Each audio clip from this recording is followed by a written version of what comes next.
এই প্রকল্পের কার্যক্রমগুলো সম্পর্কে, এই প্রকল্পের ফিউচার সম্পর্কে, কিভাবে বাস্তবায়ন করতে হবে সেটা সম্পর্কে আপনার নলেজ অর্জন করেছেন।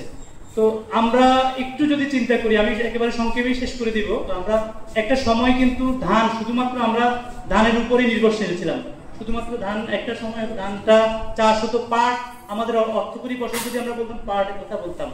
তো সময় অনেক পরিবর্তন হয়েছে, প্রযুক্তি এসেছে, কৃষি সম্প্রসারণ অধিদপ্তরের অনেক নতুন নতুন টেকনোলজির মাধ্যমে, বিভিন্ন নতুন নতুন বীজের মাধ্যমে এটাকে আরো এক্সটেনশন করা হয়েছে।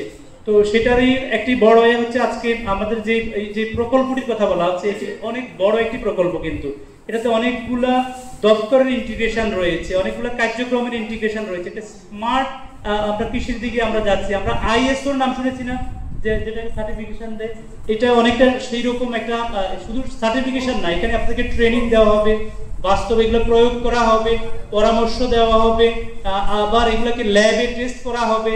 ওই যে আমাদের আজকে বিশেষ অতিথি মহোদয় যেভাবে বলছিলেন যে এটা এন্টারপ্রেনারশিপের কথা বলেছিলেন। সব মশার বিরুদ্ধে সুরক্ষা দিতে এলো বসুন্ধরা এক্সট্রিম অ্যারোসল, মশার বিরুদ্ধে এক্সট্রিম সুরক্ষা। খাদ্য উৎপাদনের চ্যালেঞ্জ। আমরা এই বণিক বার্তায় গত 6 মাস আগে আমি একটা রিপোর্ট দেখলাম, বাংলাদেশের জনসংখ্যা বৃদ্ধির হার আর খাদ্য উৎপাদন বৃদ্ধির হার নেগেটিভ। যদি পজিটিভ হইতো সমান সমান, মানে খাদ্য উৎপাদন বৃদ্ধির হার কমে গেছে, জনসংখ্যা বৃদ্ধির হার বেড়ে গেছে। এই ইফেক্টটা আপনি আগামী 5 বছর পরে পাবেন।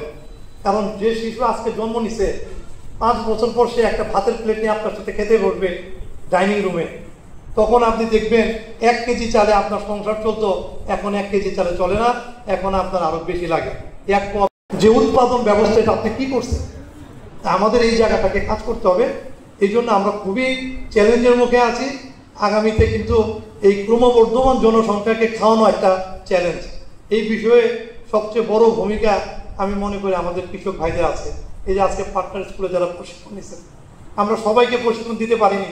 আপনার এই শিক্ষাটা আপনার প্রতিবেশীকে দেন। আমরা তো সার্বক্ষণিক আপনাদের সাথে আছি, কিন্তু এই যে এটাকে বাস্তবায়ন করার দায়িত্ব আপনাদের। এই কাজগুলো আপনাকে করতে হবে, তাহলে আগামী 10-12 বছর পরে এই খাদ্য নিয়ে আমাদের একটা বিশাল যুদ্ধ হয়ে যাবে। দেখেন, আপনি মোটা চালের দামও 60-65 টাকা কেজি।